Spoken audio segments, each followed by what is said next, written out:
More and more women are stepping forward about their own experiences, but this problem is not restricted to one area or one industry. And as ABC 7's Jess Dowdrick shows us, it's closer to home than you may think.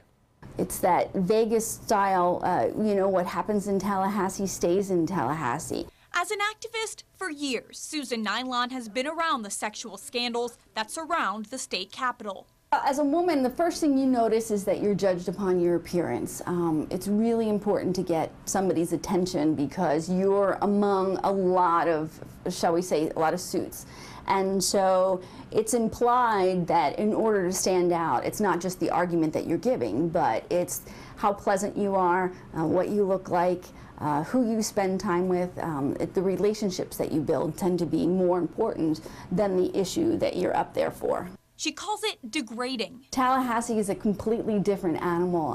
Making it hard to focus on the issues. She says instead, women are worried about their appearance.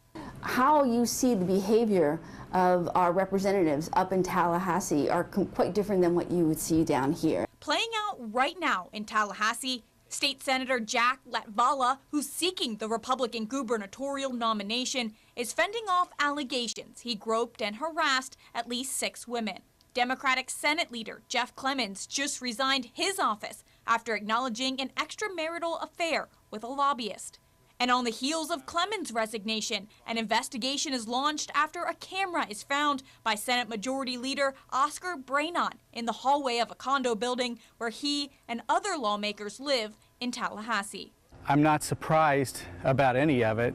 10 years ago, when former state representative Keith Fitzgerald took office, he was hearing similar rumors or allegations of sexual misconduct. You have a lot of people who are working 300 miles away from their home and family. They're up there temporarily. There's a lot of alcohol. So certainly flirtatious behavior, people sort of using sex as a kind of currency in affairs and that sort of thing, that's really common. Fitzgerald says he was shocked to find out that Tallahassee was what he describes as a work setting with a hypersexualized atmosphere. But I would just warn anyone from the outside who thinks that maybe their party or their side is free of this and the other side or the perpetrators, it doesn't work like that.